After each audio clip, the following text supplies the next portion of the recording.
Aprenda a lidar com pessoas difíceis. Em 1 João 4,21 diz assim: Se alguém afirmar, eu amo a Deus, mas odiar o seu irmão, é mentiroso. Pois quem não ama seu irmão a quem vê, não pode amar a Deus a quem não vê. Você acredita de verdade que Jesus voltará para buscar a sua igreja? Eu tenho certeza que, se você é cristão, vai dizer que sim. Só que enquanto isso não acontece, você terá que lidar com pessoas chatas, ruins, invejosas, pessoas que mentem, prometem e não cumprem. Até que Jesus volte para nos buscar, você vai ter que conviver com muita gente difícil. Não importa o tamanho do seu talento, não importa quantos dons você tenha, o que importa verdadeiramente é você saber lidar com pessoas para ter sucesso em todas as áreas da sua vida. Existem muitas pessoas com dons e talentos, mas às vezes, pelo fato de não saber lidar com pessoas, acaba ferindo alguém que seria uma porta aberta daqui a algum tempo. A conclusão é que o mais importante para que você seja bem-sucedido, seja lá no seu ministério, na vida empresarial, na família, na vida sentimental, é aprender a lidar com pessoas. E isso é muito difícil, pois você precisa engolir muitas coisas. Se você não aprender a lidar com as pessoas que mais te machucam, você nunca vai passar para o próximo nível da sua vida. Nós não devemos tentar combater quem faz mal para nós, numa tentativa de revide, pois o mal irá continuar sendo mal. Não somos nós que vamos mudar o mal. Quem pode mudar o mal é o Espírito Santo. A Bíblia deixa bem claro para todos que o Espírito Santo convence do pecado, da justiça e do juízo. E isso é muito importante. Quem convence é o Espírito, não somos nós. E o que nós fazemos?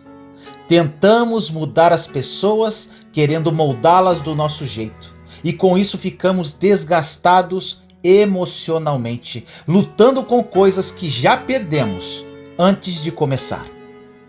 Promessas são bloqueadas quando você não aprende a lidar com pessoas. Em 1 Pedro, capítulo 3, versículo 7 diz assim: Do mesmo modo, vocês, maridos, sejam sábios no convívio com suas mulheres e tratem-nas com honra, como parte mais frágil e co-herdeiras do dom da graça da vida, de forma que não sejam interrompidas as suas orações. Se você ora, mas não trata bem a sua mulher, não é fiel à sua esposa, suas orações não estão sendo ouvidas. Isso é um exemplo de como promessas são bloqueadas se nós não aprendermos a lidar com as pessoas. Conquistar o céu depende de como você sabe lidar com pessoas. Ser um homem ou uma mulher de oração também depende disso. Até para você ser uma pessoa espiritual, você precisará lidar com pessoas. O sermão mais famoso de Jesus, o sermão que colocou toda a mentalidade e doutrina de Cristo, está em Mateus capítulo 6, versículos 38 e 39, e diz assim: Vocês ouviram o que foi dito, olho por olho e dente por dente. Mas eu lhes digo, não resistam ao perverso. Se alguém o ferir na face direita, ofereça-lhe também a outra. Aí nós pensamos, então quer dizer que Jesus está dizendo que se alguém vier me bater, eu dou a outra face e eu vou ser o bobo da corte? Sim, meu irmão, minha irmã, exatamente isso. Pense comigo, o prejuízo do tapa já está dado. Não tem como reverter isto.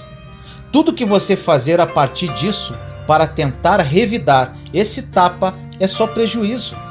Suas emoções estarão presas a essa pessoa que te feriu. Você vai para a justiça por conta deste tapa. Você vai brigar com diversas pessoas por conta deste tapa. Você vai dividir as pessoas perto de você. pois algumas concordam e outras não com essa atitude. Você nunca percebeu que o amigo do meu amigo é meu amigo e o inimigo do meu amigo vira meu inimigo? Vou repetir, meu irmão, minha irmã. Você nunca percebeu que o amigo do meu amigo é meu amigo e o inimigo do meu amigo vira meu inimigo? E ainda tem mais. O inimigo do meu inimigo acaba virando seu melhor amigo. Então, nunca vale a pena dar continuidade ao primeiro tapa, porque quem vai perder é você, que se encontra íntegro por inteiro. Quem já está quebrado, continua quebrado. Quem está infeliz, continua infeliz. Mas e você que está vivendo o seu propósito aqui na terra? Você que está cheio do dom e talento, que está com a família crescendo, vai parar tudo isso porque não quis dar a outra face? Olha o que diz o versículo 40. E se alguém quiser processá-lo e tirar-lhe a túnica, deixe que leve também a capa. Se alguém te processar querendo sua túnica, dê junto a capa. Não fique se questionando se isso parece fácil ou bobo demais. Por isso, meu irmão, minha irmã, resolva o problema. Você não irá ficar perdendo tempo gastando sua vida emocional. A pergunta que fica é: vale a pena entrar neste tipo de briga? Vale a pena criar conflito com pessoas se nós sempre vamos sair perdendo emocionalmente? Não vale a pena perder o emocional, perder noites de sono. Entenda, você tem um propósito de vida. Você não pode parar diante do primeiro conflito que aparece, ou na primeira pessoa que te afronta. Versículo 41 diz assim: se alguém o forçar a caminhar com ele 1 milha, vá com ele 2. Repare aqui que a estratégia de Jesus é a seguinte: faça tudo para não entrar em uma confusão. Se não aprendermos a matar o problema pela raiz, no outro dia ele vira um gigante que pode nos derrubar. Olha o que diz do versículo 42 a 45. Dê a quem lhe pede, e não volte as coisas àquele que deseja pedir-lhe algo emprestado. Vocês ouviram o que foi dito? Ame o seu próximo e odeie o seu inimigo? Mas eu lhes digo, ame os seus inimigos e orem por aqueles que os perseguem, para que vocês venham a ser filhos do seu Pai que está nos céus. Porque ele faz raiar o seu sol sobre maus e bons, e derrama chuva sobre justos e injustos. Toda a fórmula da felicidade encontra-se aqui. A Bíblia não é um manual de regras, mas sim de felicidade. Ou seja, se você seguir, vai dar certo. Somente quando fazemos isso, somos filhos do Pai. Para que sejamos filhos do Pai, devemos amar nossos inimigos, abençoar quem nos amaldiçoa e orar por quem nos persegue. Saiba engolir sapos, como diz o ditado, ou, se for preciso, engula a lagoa inteira. A única coisa que separa você de sua grande vitória é o orgulho. Existe uma coisa que mata nossas possibilidades de vencer, que é o pai de todos os pecados: o orgulho. O orgulho tem impedido famílias de se levantarem, pecados serem perdoados. A Bíblia diz que se você cometeu um pecado, você pede perdão a Deus e será perdoado. Não é isso? Então por que existem pecados não perdoados? Porque o orgulho não deixa você pedir perdão. Se pegarmos tudo o que a Bíblia nos ensina, veremos que se matarmos o orgulho, ou seja, se tirarmos esse impedimento de sonhos, de projetos e realizações da nossa vida, começaremos a ir muito longe. Sabe por quê? Porque vamos matando cada problema no dia em que ele surge. As pessoas vão continuar errando, o invejoso vai continuar invejando. Entenda que quem tem que mudar é você e não as pessoas, porque as pessoas não vão mudar. Você pode até ser coerente na sua discussão, mas quem está errado não vai mudar pelo fato de você ter falado, pois quem convence não é você, é o Espírito Santo. Aí vem a pergunta: se a pessoa não deu voz ao Espírito Santo, ela vai dar a você, na qual ela está com raiva? A cada vez que tentamos mudar os outros, criamos mais confusão. Você pode até revidar o tapa que lhe foi dado. Deus ainda te dá o direito de pedir perdão por isso e ser salvo. Mas você perderá essa amizade, perderá sua alegria, perderá sua paz. Não estamos falando de salvação, porque Deus perdoa o seu pecado se você pedir perdão. Nós estamos falando de perder tempo, perder paz, perder amor, perder alegria, perder amizades, porque você vai precisar de pessoas no decorrer da sua vida. Não adianta, pessoas vão te ajudar a chegar no lugar que você precisa chegar.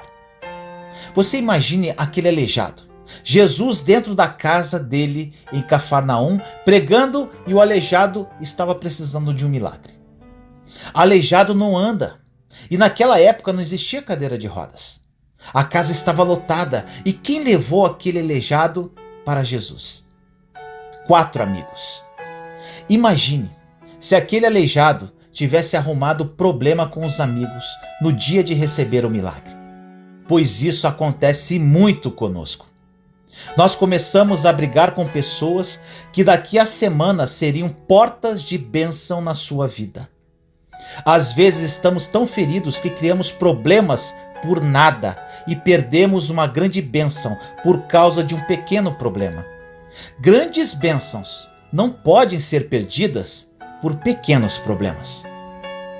Nós temos sempre que vigiar, porque tudo que está dando certo e que não estamos envolvidos, temos tendência de apontar o dedo.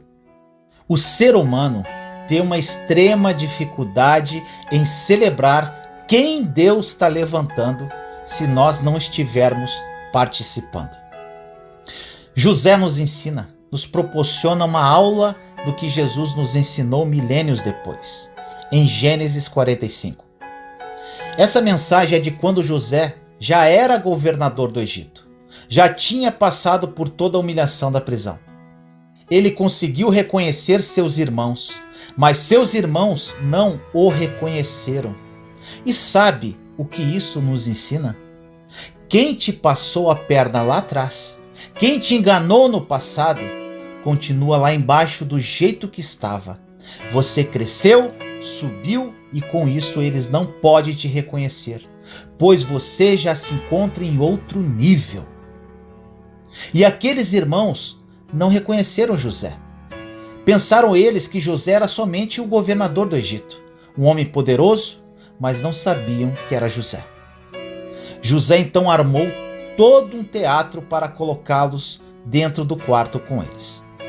Olha o que diz em Gênesis 45, versículos de 1 a 8. A essa altura, José já não podia mais conter-se diante de todos os que estavam ali. E gritou: façam sair todos. Assim ninguém mais estava presente quando José se revelou aos seus irmãos. E ele se pôs a chorar tão alto que os egípcios o ouviram e a notícia chegou ao palácio do faraó. Então disse José a seus irmãos: eu sou José, meu pai ainda está vivo? Mas os seus irmãos ficaram tão pasmados diante dele que não conseguiam responder-lhe. Cheguem mais perto, disse José aos seus irmãos. Quando eles se aproximaram, disse-lhes: eu sou José, seu irmão, aquele que vocês venderam ao Egito. Agora não se aflijam, nem se recriminem por terem me vendido para cá, pois foi para salvar vidas que Deus me enviou adiante de vocês. Já houve 2 anos de fome na terra e nos próximos 5 anos não haverá cultivo nem colheita.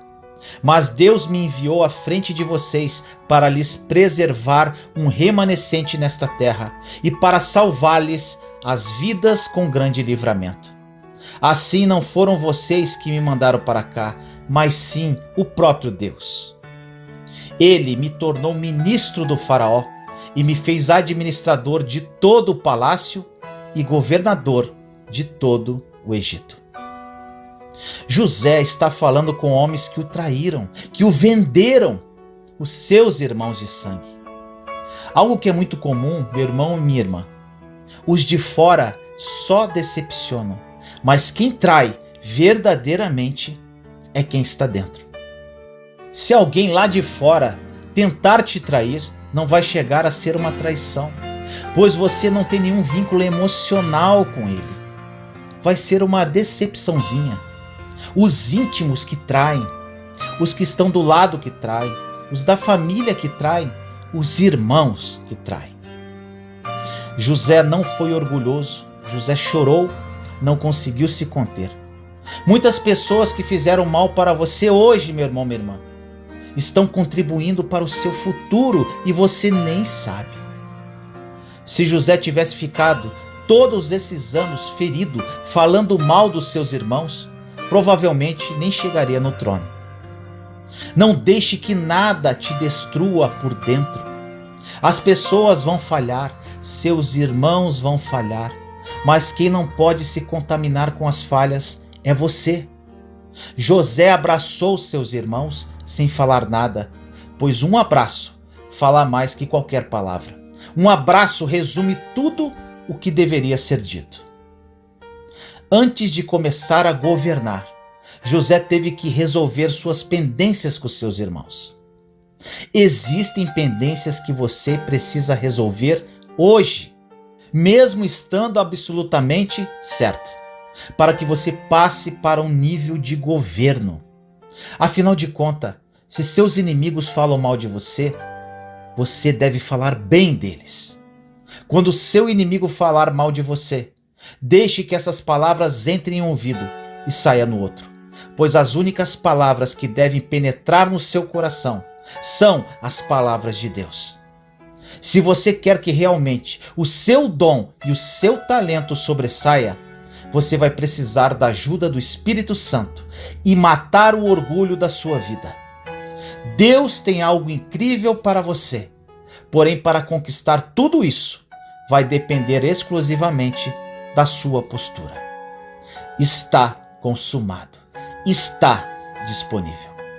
Ore comigo assim. Senhor amado, nos colocamos em sua santa e doce presença neste dia, eu, meus irmãos e irmãs em Cristo Jesus. Pai querido, que esta mensagem seja reveladora aos corações que a ouvem. Entendi, Senhor, durante a minha caminhada cristã, que é primordial aprendermos a lidar com todo tipo de pessoas. Também que somos incapazes de mudar qualquer pessoa para que se amolde do nosso jeito. Apenas o Espírito Santo revela a verdade e pode convencer corações. Que a partir de hoje, todas as pessoas que ouvirem essa mensagem tomem uma postura de mudança e vivam verdadeiramente os seus propósitos de vida. Assim nós oramos, em nome do nosso Senhor Jesus Cristo. Amém.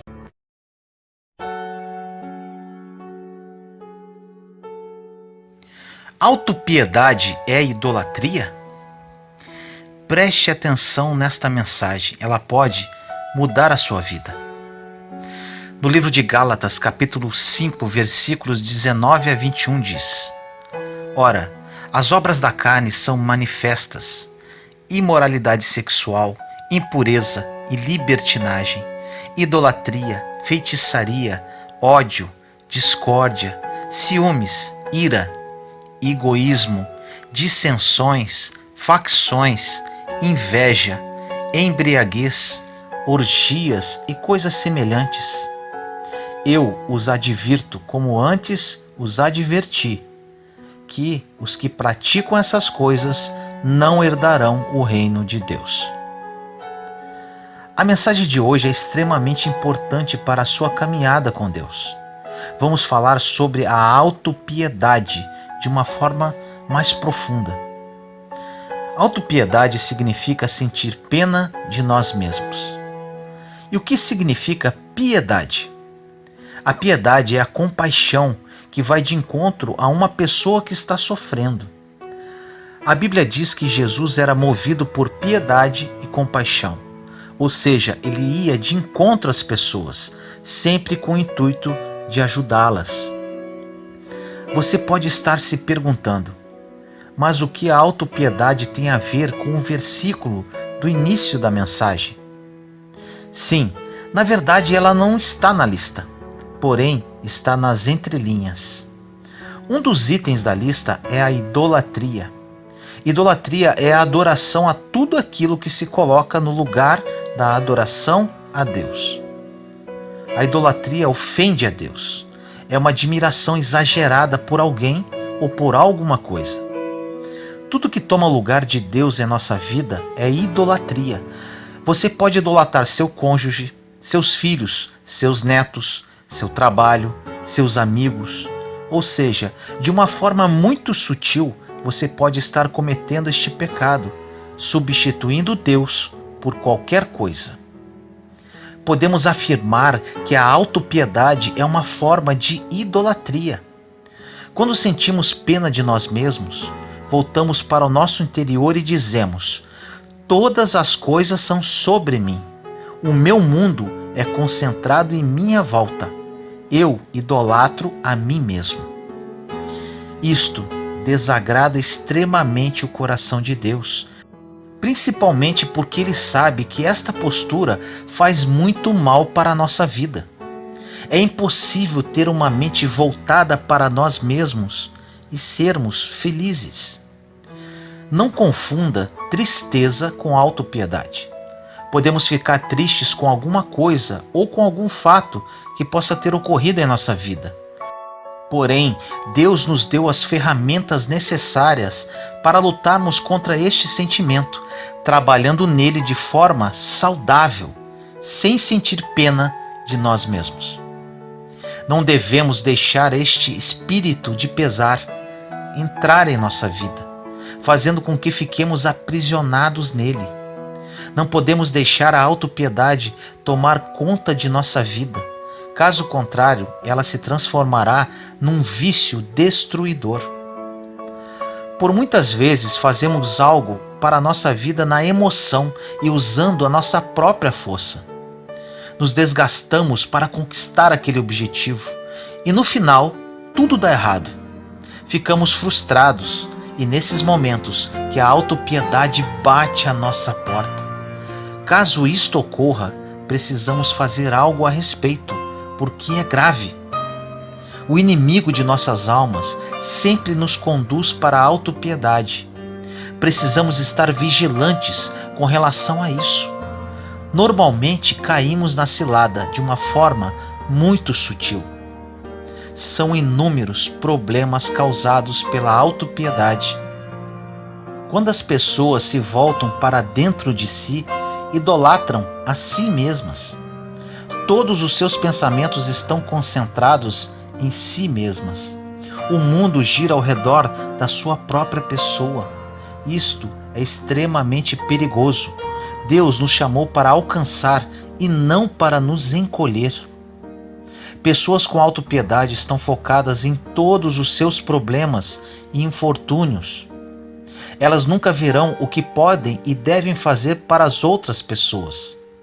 A única forma de encontrar a felicidade é sair do nosso próprio mundo e tornarmos bênçãos para outras pessoas. Se passarmos a nossa vida tentando ser feliz para nós mesmos, isto não será possível.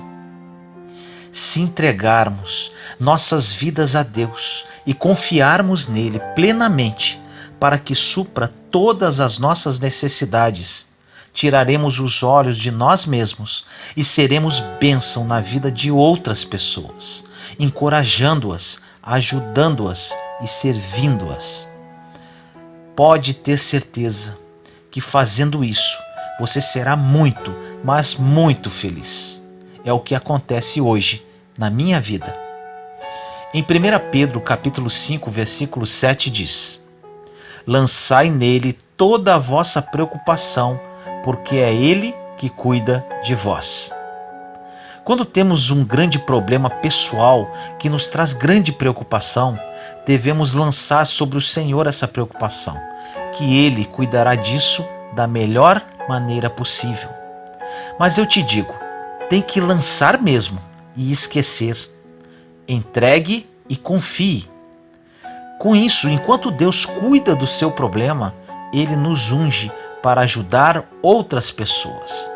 Deus não quer que ajudemos a nós mesmos. Ele quer que o ajudemos a cuidar dos seus filhos. Quando ajudamos alguém, plantamos uma semente. Deus toma essa semente de volta para nós e faz a colheita para nossas vidas. É maravilhosamente incrível e é assim que acontece. Não tente se fazer feliz. Deus cuida de nós quando nos entregamos a Ele de todo o coração e de toda a nossa alma. As pessoas com autopiedade veem apenas o que elas não têm e perdem o que elas têm. Esta é a maior tragédia de todas, perder o que se tem. Podemos estar na melhor posição possível dentro de uma situação ruim, pois não estamos sozinhos. Deus nos ama e está conosco. Porém, você tem que crer nisso.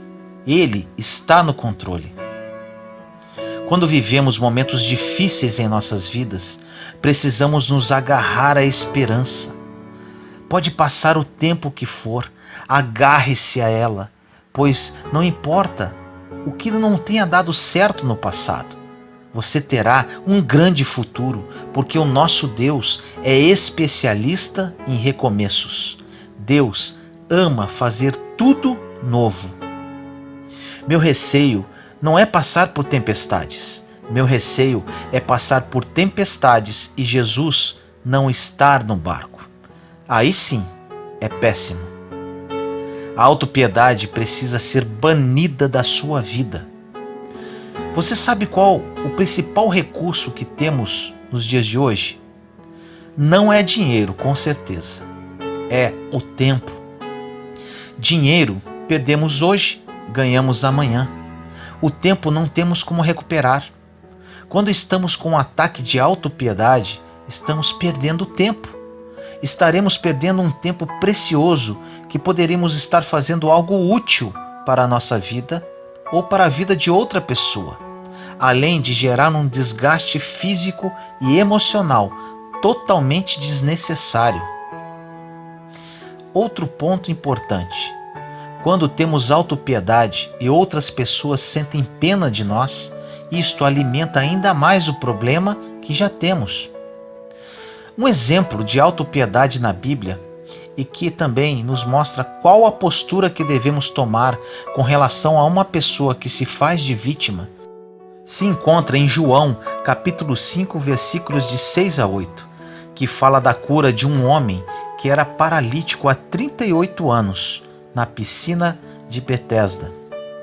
Na passagem fala: perguntou-lhe Jesus: queres ficar curado? O enfermo respondeu-lhe: Senhor, não tenho ninguém que me ponha no tanque quando a água é agitada. Enquanto vou, já outro desceu antes de mim.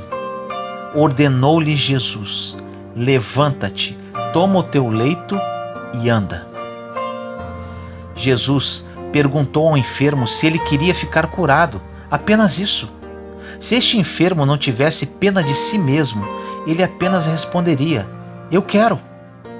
Mas devido à autopiedade, ele quis justificar do porquê que a cura não chegava. Jesus não perguntou a ele o motivo pelo qual ele não conseguia chegar ao tanque. Jesus não ficou com pena, se comovendo com a autopiedade dele. Ele não alimentou isso, sendo compassivo com a pena de si mesmo do paralítico. Ele apenas falou: levanta-te. Quando encontramos pessoas com autopiedade, devemos apenas dizer: levanta-te, levanta-te, levanta-te. Resolvi abordar esse tema, pois isso é muito crítico nas pessoas. Dentre as pessoas que me procuram, atendi uma senhora. Ela simplesmente falou que não aguentava mais, que ia desistir de tudo. Eu respondi a ela: O mais fácil, minha irmã, é desistir. Agora eu desafio você, levantar agora, olhar para o espelho dentro dos seus olhos e falar para você mesma: eu não vou desistir. Eu sou imagem e semelhança do meu Criador. Sou filha de Deus. Sou co-herdeira com Cristo. Jesus morreu por mim numa cruz, sem eu merecer. Meus problemas não são absolutamente nada perto do que ele sofreu por mim naquele madeiro. Ele ressuscitou e minha vida pertence a ele. Eu tenho o Espírito Santo que habita em mim. Eu vou vencer. Eu vou viver a vida que ele morreu por mim e trilhar pelo plano bom, perfeito e agradável que ele sonhou para a minha vida. Sabe o que aconteceu? Ela foi impactada com o que eu falei para ela e se levantou. Agora imagine se eu sentisse pena dela. E infelizmente as pessoas que vivem em autopiedade querem exatamente isso, que sintamos pena delas. Que falemos: calma, irmã, Jesus te ama, não chora, Deus vai te ajudar, espera. Realmente é difícil o que você está passando, tadinha, e se possível, que choremos com elas. Existem muitas pessoas que estão ouvindo esta mensagem agora, que estão assim, esperando alguém que ouça suas lamentações e chore com elas. Não querem caminhar. Acorda, povo de Deus, misericórdia, levanta-te, levanta-te, levanta-te. A única coisa que ganhamos com a autopiedade é o desgaste.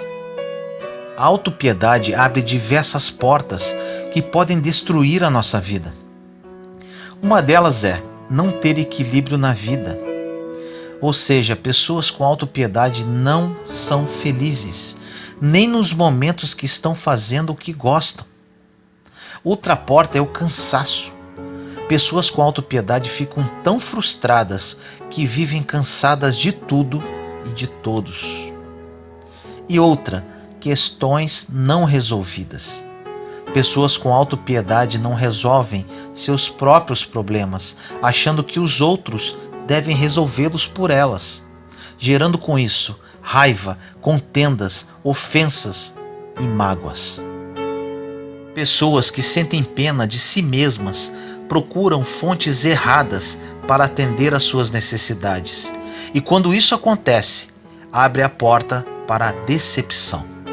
E isso vira um ciclo, porque quando acumulamos decepções, geramos mais autopiedade. A autopiedade é sempre acompanhada de pensamentos negativos. É sempre pelo que não temos ou pelo que as pessoas não estão fazendo. Aprender a pensar positivamente em uma situação negativa é uma das melhores coisas que podemos fazer por nós mesmos.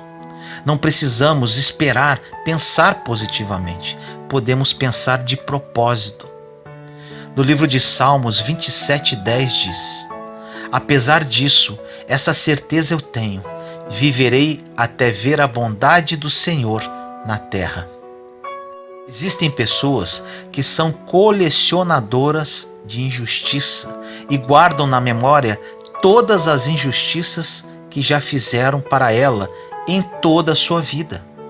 Sentem pena de si mesmas e lembram de todas as vezes que foram maltratadas e lembram exatamente, com detalhes, de todas as pessoas que nada fizeram por elas. Elas procuram pessoas que tenham compaixão delas para que sintam ainda mais pena de si mesmas. Não importa o quão maltratado você foi ou que isto não tenha sido justo. Você nunca poderá ter justiça por si mesmo.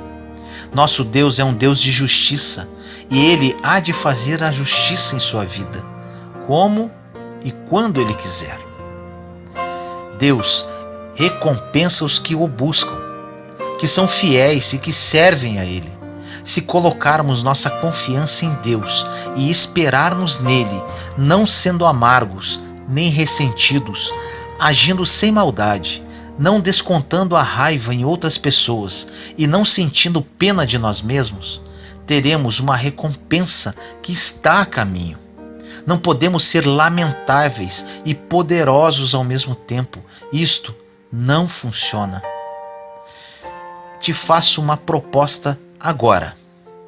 Que tal nos tornarmos colecionadores de bênçãos, em vez de colecionadores de injustiças?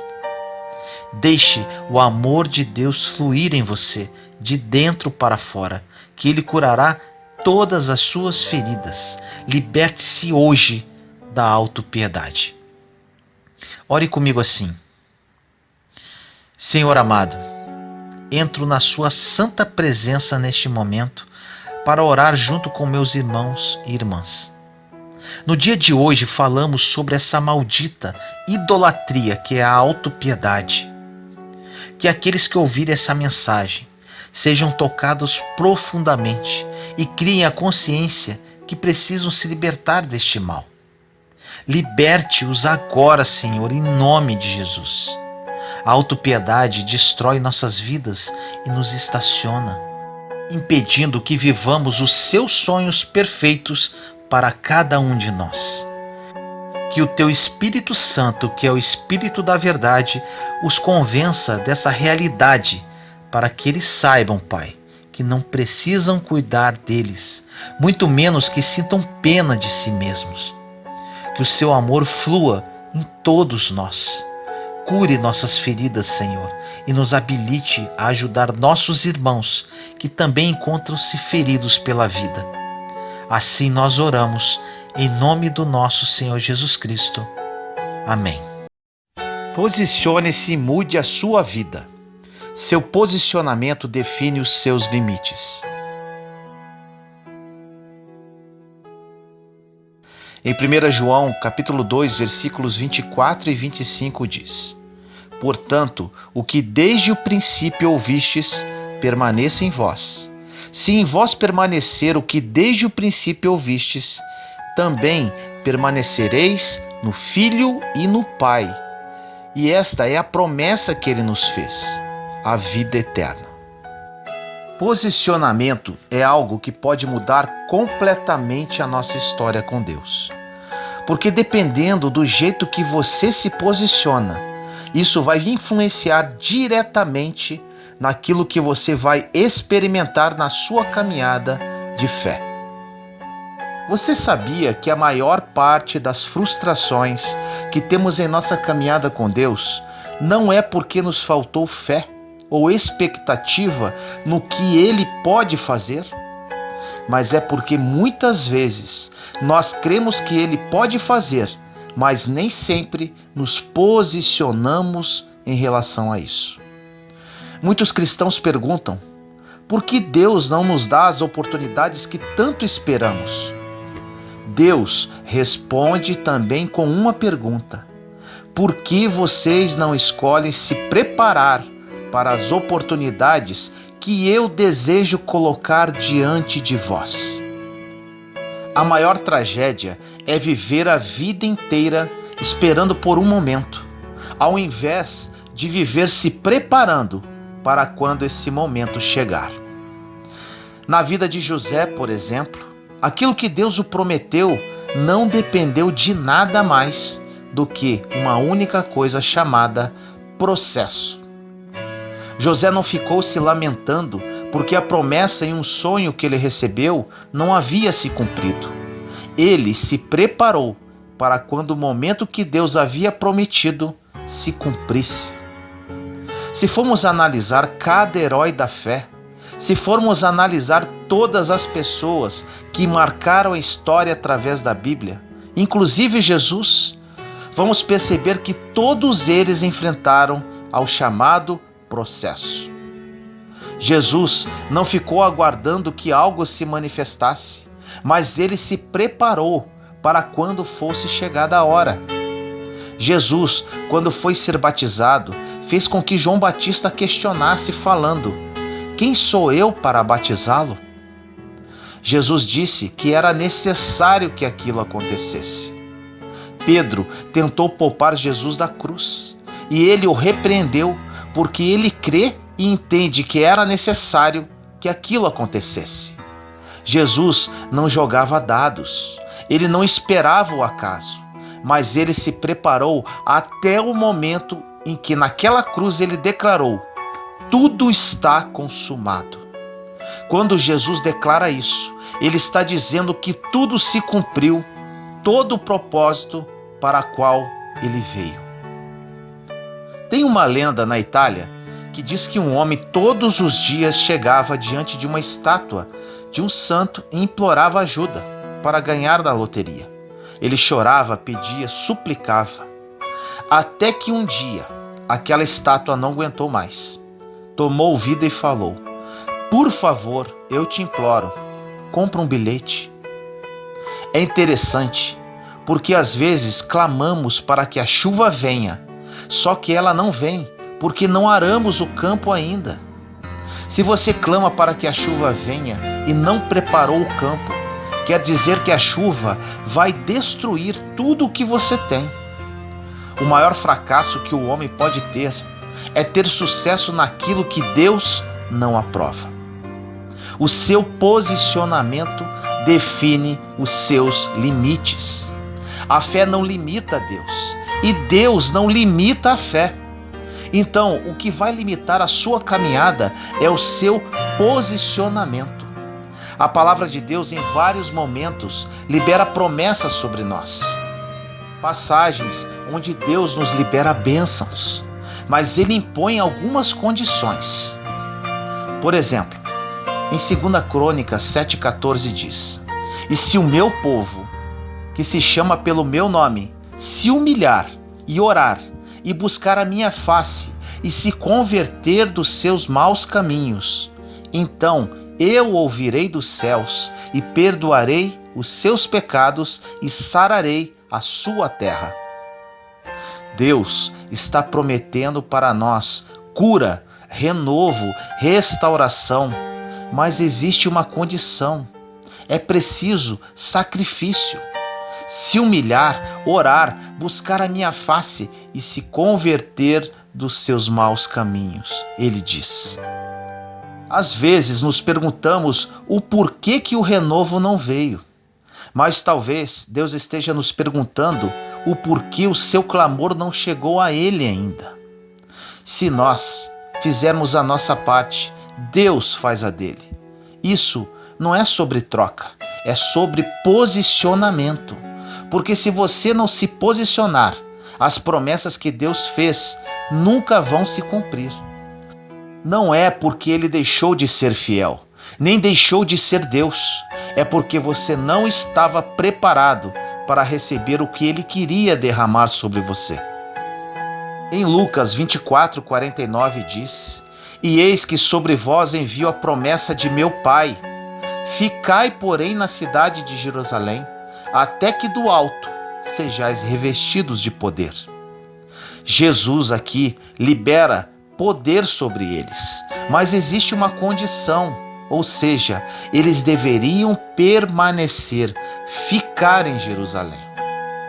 Em Jeremias 29:12-13 diz: então vocês clamarão a mim, virão orar a mim, e eu os ouvirei.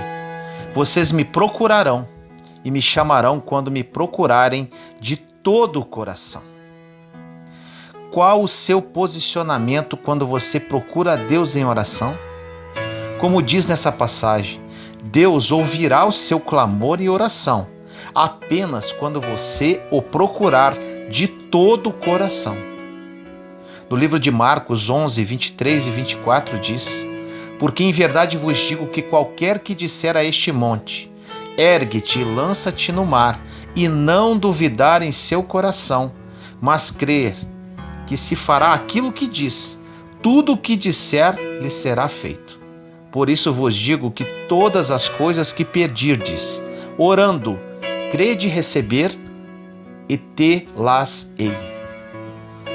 É muito fácil instigarmos a fé do povo para declarar coisas que você até acredita que podem acontecer. O problema não é só você acreditar que podem acontecer. Você sai do culto ou da missa em uma atmosfera de fé. Os louvores são maravilhosos, tem uma unção fresca sendo liberada, tem uma palavra de fé sendo gerada em seu coração. Só que durante a semana não tem um pastor, um padre, um pregador ou um missionário, seja quem for, para ministrar sobre o que você ouviu no domingo. Durante a semana, enquanto os problemas vêm, não tem uma trilha sonora tocando na sua casa. A questão é, até que ponto eu confio naquilo que eu declarei que ele pode fazer? A maior dificuldade de Noé não foi construir a arca. Eu creio que o maior desafio dele foi continuar acreditando em uma direção que Deus deu, depois de décadas de nada acontecendo. Noé recebeu uma direção de Deus e permaneceu firme durante dezenas de anos. Recebemos dezenas de vezes a direção de Deus, mas às vezes nos distanciamos por causa de uma simples crise. Posicionamento determina os seus limites. Em Mateus 10:32 diz: portanto, qualquer que me confessar diante dos homens, eu o confessarei diante de meu Pai que está nos céus. Jesus nos diz que morreu por nós na cruz em nosso lugar, mas precisamos fazer uma coisa: confessar diante das pessoas, para Ele nos confessar diante de Deus. Existem condições para a salvação. Nós somos salvos por graça mediante a fé, mas precisamos declarar para o céu, a terra e o inferno ouvir. Em João 15:7 diz: se vós estiverdes em mim e as minhas palavras estiverem em vós, pedireis tudo o que quiserdes e vos será feito. Só dá para permanecer em algo que já chegou a mim. A palavra só permanece naqueles que a receberam. O problema é que cremos apenas na segunda parte da frase. Existem pessoas que ficam esperneando e perguntando: o que aconteceu? É porque toda promessa é condicionada à liberação de uma palavra. Você libera uma palavra, mas ela precisa estar dentro de você. Para que um sacerdote ministre algo com autoridade, é preciso antes ter sido gerado através da palavra. Em Marcos, capítulo 9, versículos de 21 a 23 diz: e perguntou ao pai dele: quanto tempo há que lhe sucede isso? E ele disse-lhe: desde a infância, e muitas vezes o Espírito tem o lançado no fogo e na água para destruir. Mas se tu podes fazer alguma coisa, tem compaixão de nós e ajuda-nos. E Jesus disse-lhe: se tu podes crer, tudo é possível ao que crê. Essa passagem se refere ao pai preocupado com as manifestações demoníacas durante anos do seu filho. A questão não é se Deus pode fazer, porque a palavra diz que para todas as promessas que ele liberou, nós já temos dele o sim e o amém. Então, o que você precisa para viver o milagre é se posicionar e não duvidar. A fé não é passiva. A fé vai te convidar a viver uma vida de aventura. Vai te convidar a viver uma vida de impossibilidades. Se você não está usando sua fé para as coisas impossíveis, você não está usando a sua fé. Não confunda pensamento positivo com fé. Um exemplo de pensamento positivo: cara, eu acho que naquela entrevista, se gostarem de mim, aquele emprego pode ser meu. Eu acho que isso pode acontecer. Ou seja, uma expectativa em situações e pessoas. A fé, diferentemente, refere-se a tratar as coisas que não são como se já fossem. Existe um interesse de Deus em mudar a sua história, muito maior do que a sua. Deus não quer te ajudar a pagar alguns boletos, a comprar uma casa própria, a ter um carro novo. Ele quer te dar vida eterna. E a vida eterna não começa quando morremos. A vida eterna começa a partir do dia que você conhece Jesus verdadeiramente, em espírito e verdade. Se você aceitou Jesus hoje, a vida eterna começa hoje. Entenda isso. Durante séculos, Deus se calou na humanidade. Durante 300 anos, houve o silêncio de Deus. Ele quebrou o silêncio através de um homem chamado João Batista. Só que quando vamos ler a história dele, entendemos que a sua mãe tinha um ventre estéril. E do outro lado existia Jesus, o Filho de Deus, que nasceu de um ventre virgem. Você sabe o que Deus está nos mostrando? Que depois desses 300 anos de silêncio, Ele não depende de circunstâncias para gerar o futuro.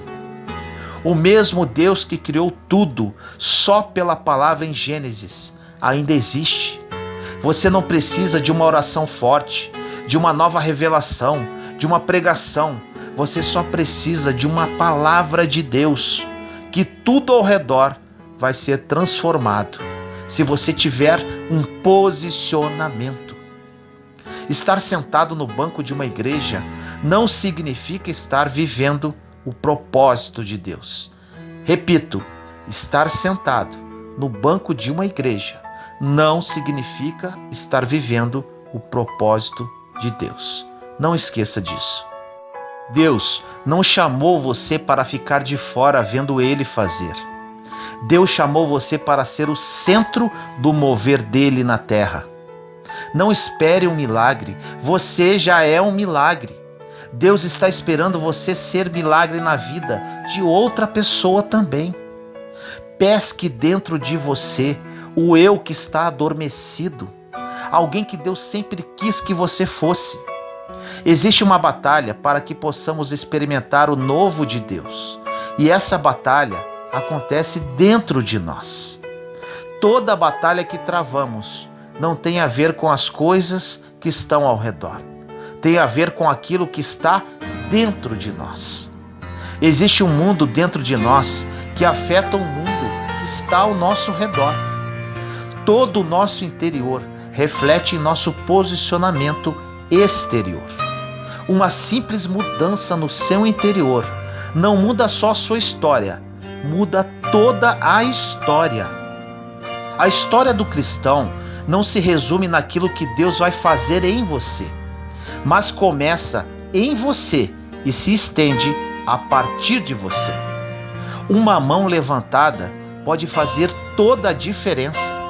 A sua mão estendida hoje pode mudar toda a história da sua família, da sua casa, da sua nação. O problema da nossa geração é que queremos dar para os nossos filhos os presentes que não tivemos, quando na verdade temos que ensinar princípios e dar o exemplo que por vezes não tivemos. Seu filho não quer mais presentes, ele quer mais exemplos. Através do seu posicionamento, bênçãos serão liberadas. Posicione-se diante daquilo que Deus te prometeu, que você verá com seus próprios olhos o cumprimento de cada promessa que Ele te fez. Ele é Deus, não é homem para que minta ou se arrependa. Ninguém pode impedir o seu querer. Deus deseja mudar a sua história. Quem será capaz de impedir que você experimente algo sobrenatural? Existem pessoas que ouviram falar de Deus a vida inteira, mas ainda não sabem quem Ele é. O povo de Deus está morrendo porque não o conhece e nem sabe do que Ele é capaz. Deixe Ele mudar a sua história hoje, mudar a sua casa, tirar a venda dos seus olhos, sarar as tuas feridas, te colocar de pé. Você que está cansado, corra para Deus. Ele te dará forças. Você precisa fazer apenas uma coisa: posicionar-se. Ore comigo assim: Senhor amado, nos colocamos em Sua santa presença, eu, meus irmãos e irmãs em Cristo Jesus. Pai querido, posicionamento é isto que precisamos fazer. Aprendemos, Senhor, que muitas das suas promessas já foram liberadas em nossa vida, porém o nosso posicionamento é que nos permite recebê-las. Muitos que oram comigo agora não compreendem isso, Pai. Toque-os agora através do seu Santo Espírito para que eles criem esse nível de consciência e a partir de hoje tome um posicionamento ativo em sua caminhada de fé. Que a partir de hoje a vida de cada um deles nunca mais seja a mesma. Que este posicionamento libere as bênçãos já reservadas para cada um, para que o seu nome somente seja glorificado aqui nesta terra. Assim nós oramos, em nome do nosso Senhor Jesus Cristo. Amém.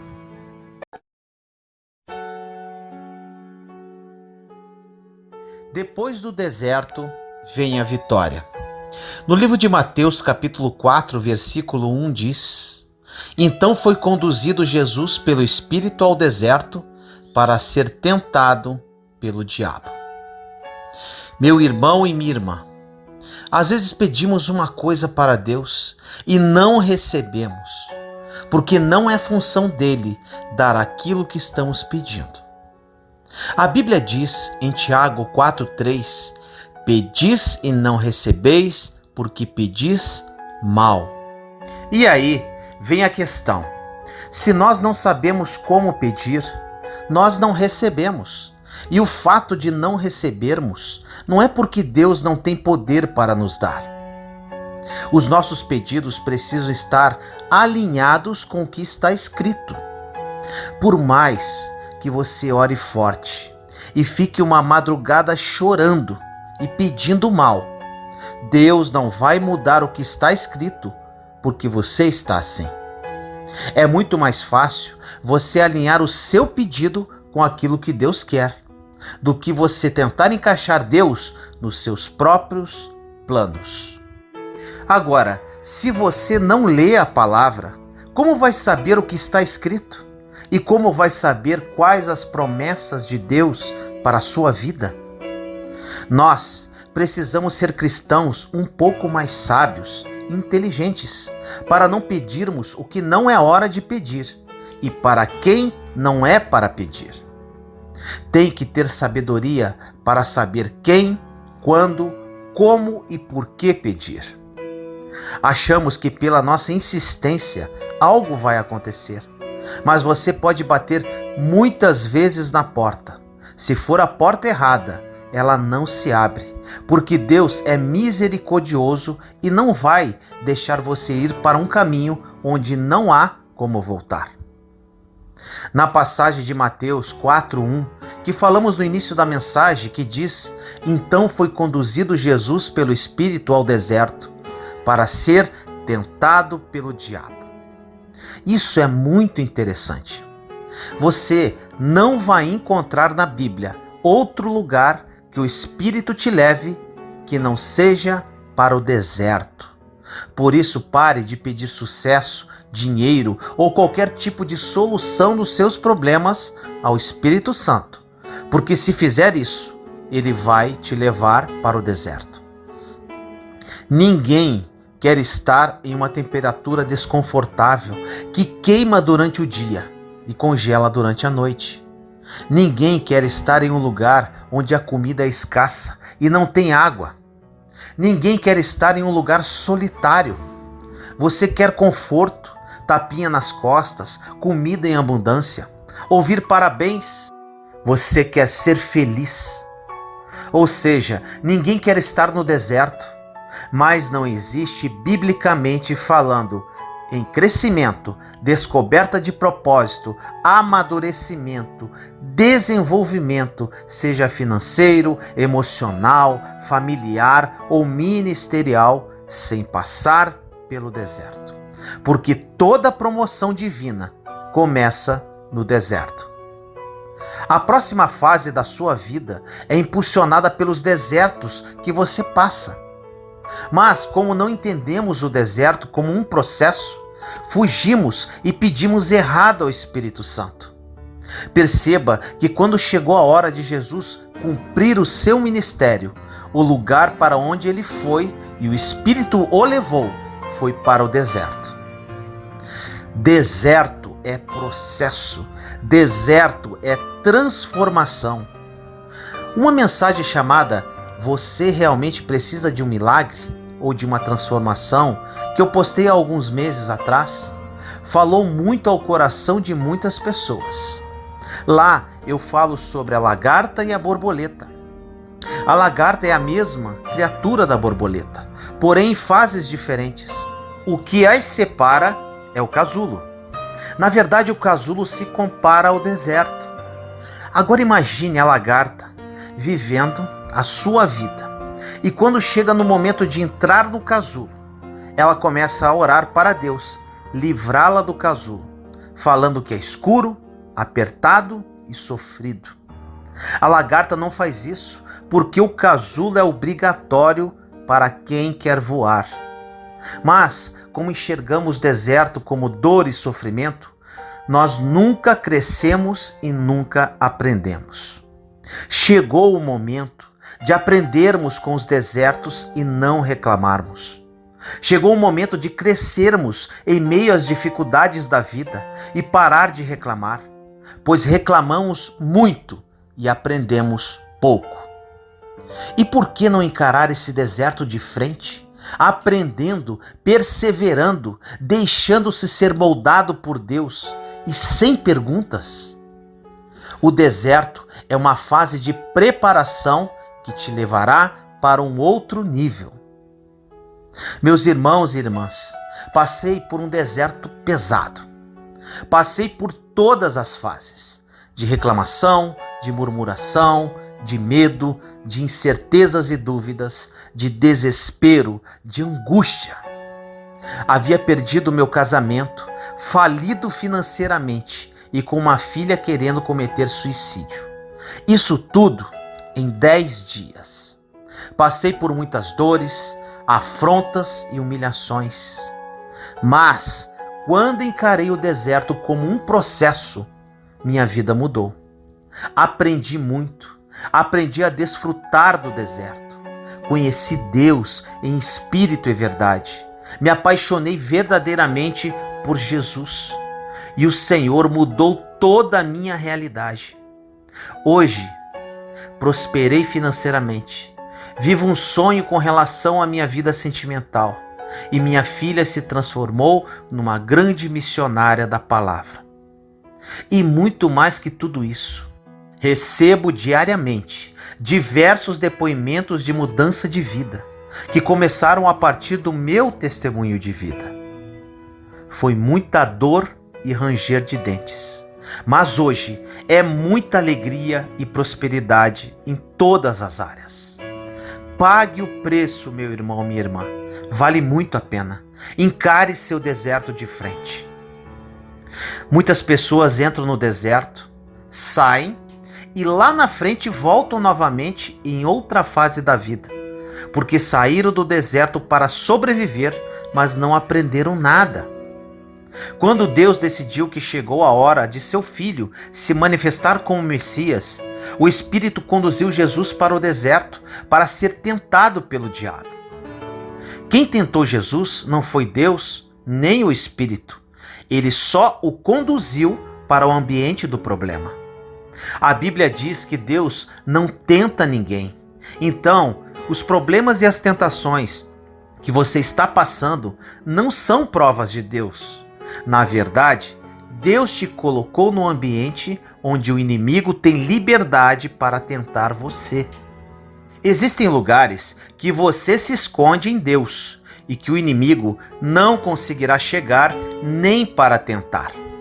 Porém, existem outros lugares que Deus coloca você e te expõe para que você possa aprender as coisas naquele ambiente de provação. Você sempre vai aprender se quiser. Você vai sair do deserto muito mais forte, vivendo o seu propósito. Mas você tem que estar disposto a aprender no meio da dificuldade.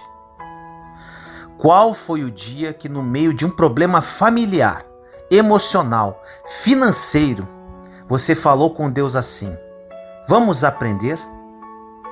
Agora, uma grande questão aqui. Deus livra você de problemas que Ele te colocou. Por exemplo, o Espírito tirou Jesus do deserto porque foi Ele mesmo que o levou até lá. Agora, o filho pródigo se meteu em um problema e teve que sair sozinho.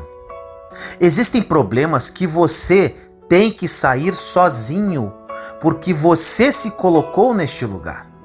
E existem problemas que Deus vai livrar você, porque Ele que te conduziu até o deserto.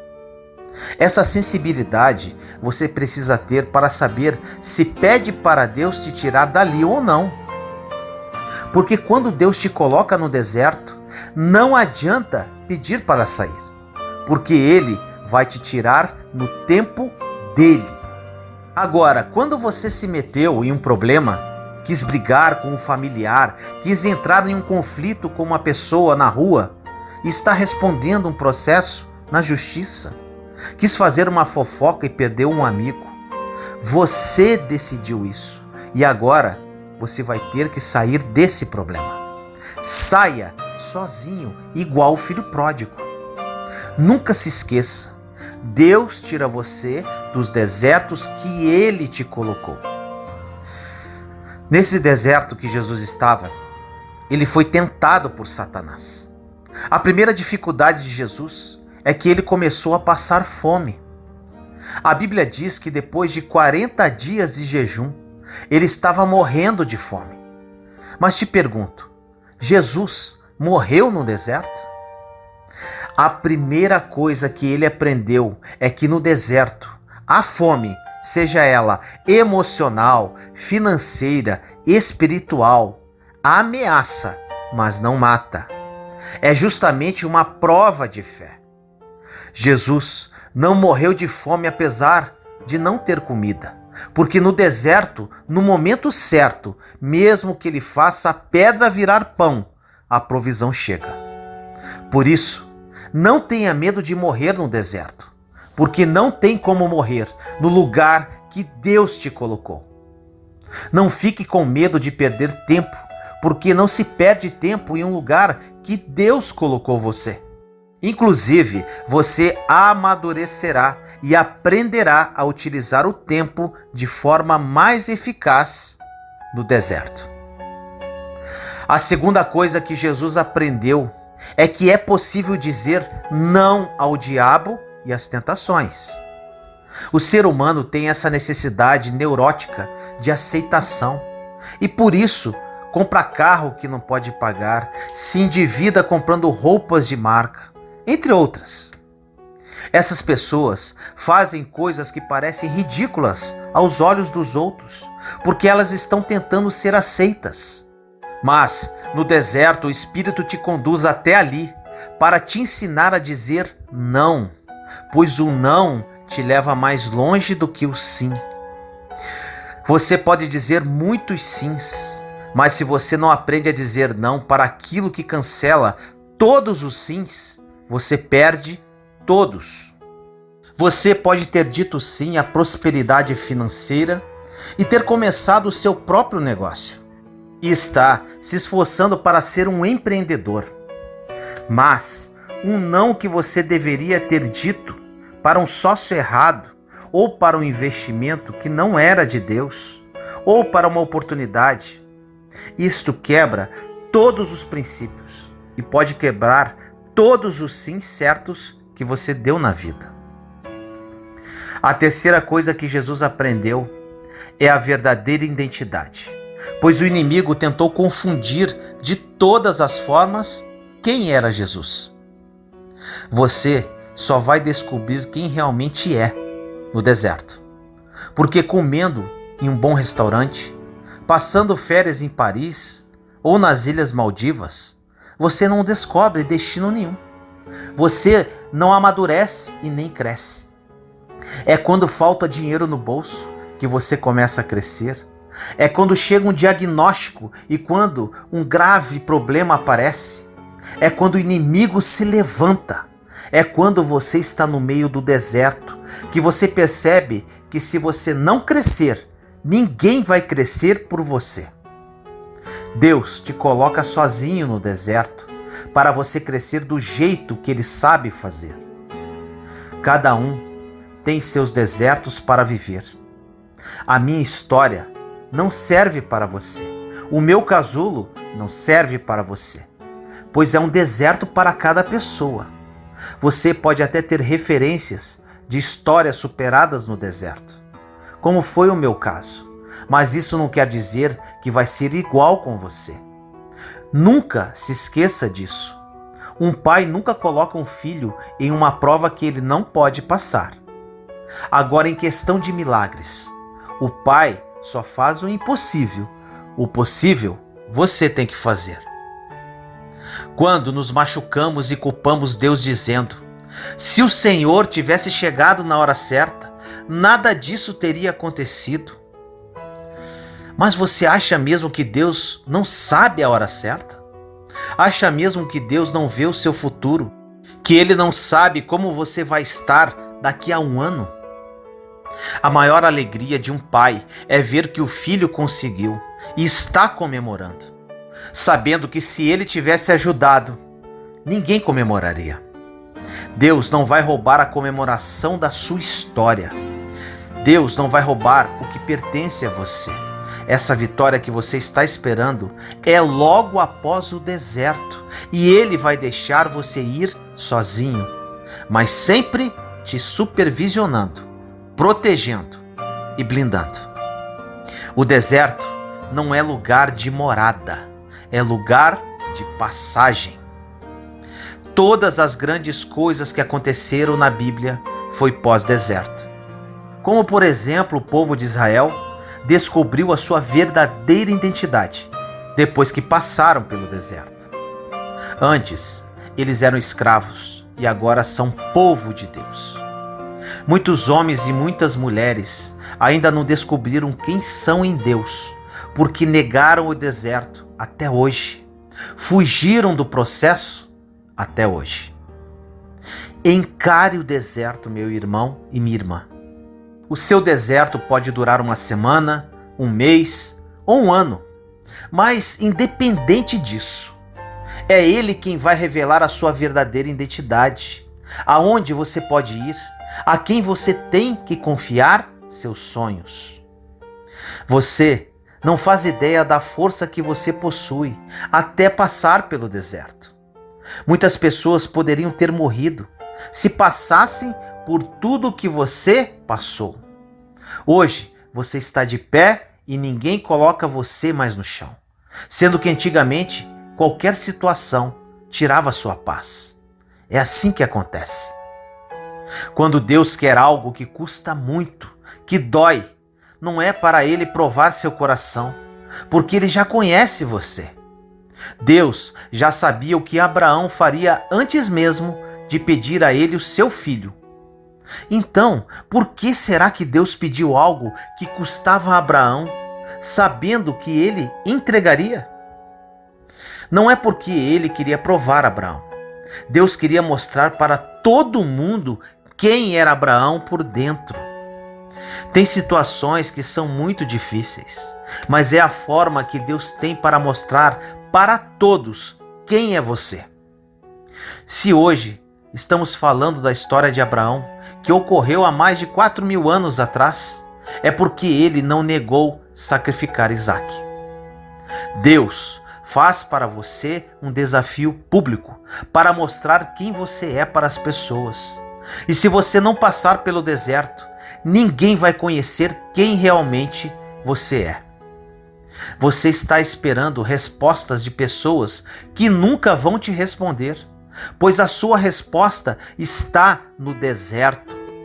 Nunca fuja do tempo que Deus separa para você no meio dos desertos, porque ali você foi conduzido pelo Espírito e sai com aquilo que precisa na sua mão.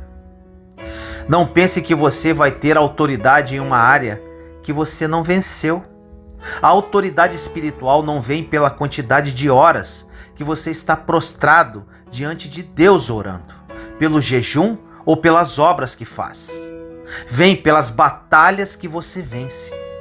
Cada batalha que Deus envia e você vence, você sobe um degrau a mais dentro de sua autoridade espiritual. Não compre brigas que não são suas. Não entre em lutas que Deus não pediu para você lutar, porque nós já temos as lutas que Deus manda para a nossa vida. Se você gastar tempo em uma luta que não era sua, quando a luta que era de Deus aparecer, você não terá força, coragem, energia, foco e nem vontade de lutar. Todas as lutas divinas, lutas que Deus enviou ao ser humano, ou seja, aquelas que a pessoa não provocou, Ele dará as estratégias para a vitória.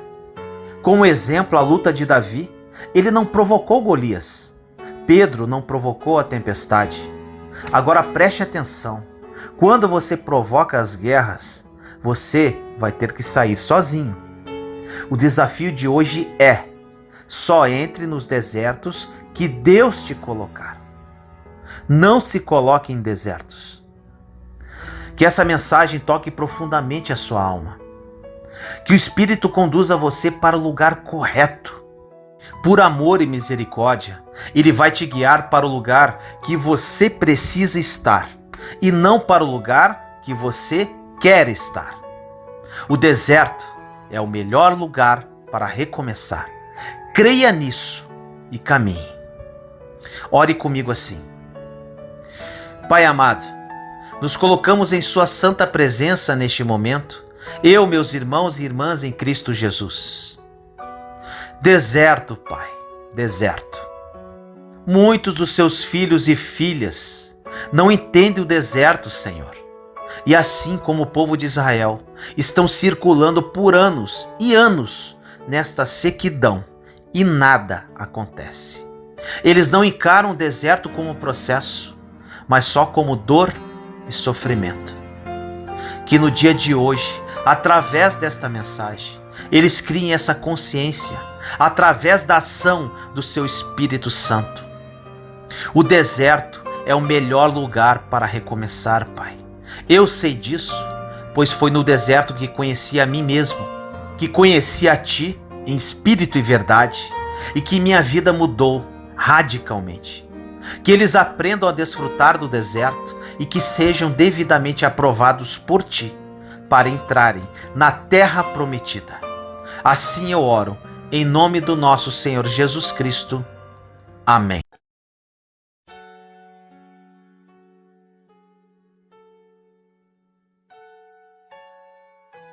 A fé acima dos sentimentos.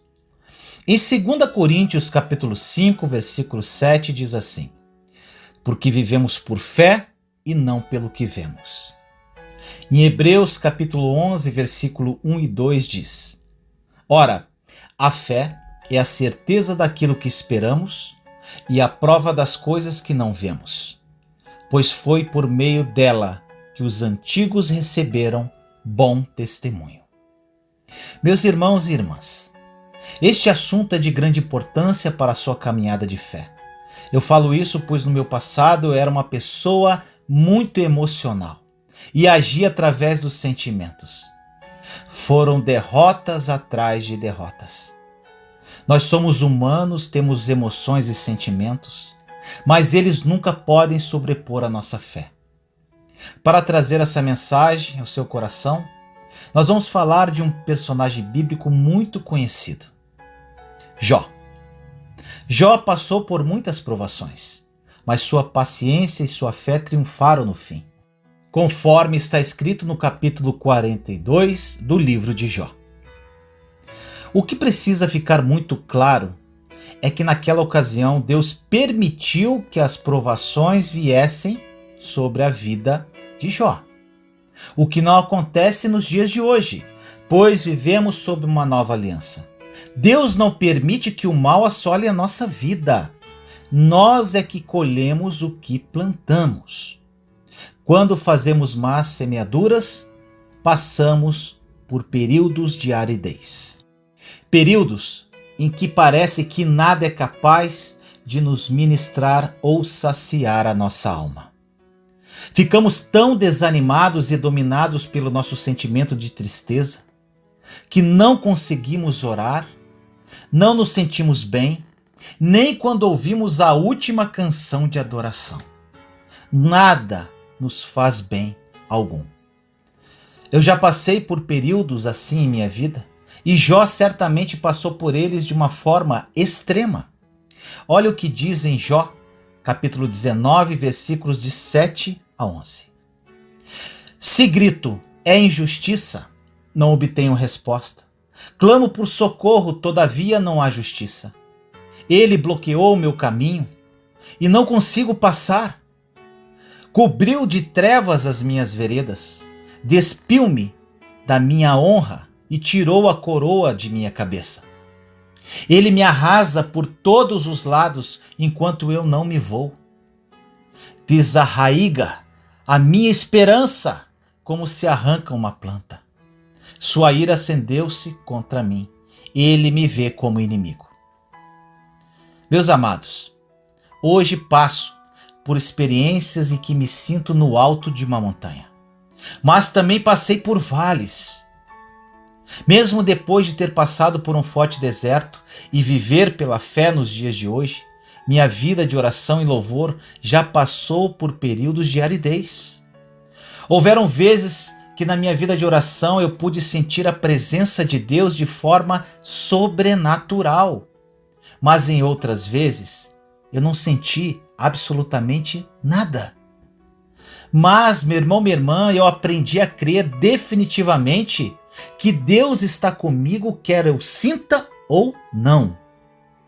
Também houve períodos em que eu podia ouvir Deus com muita clareza e saber que havia ouvido uma palavra oportuna para mim.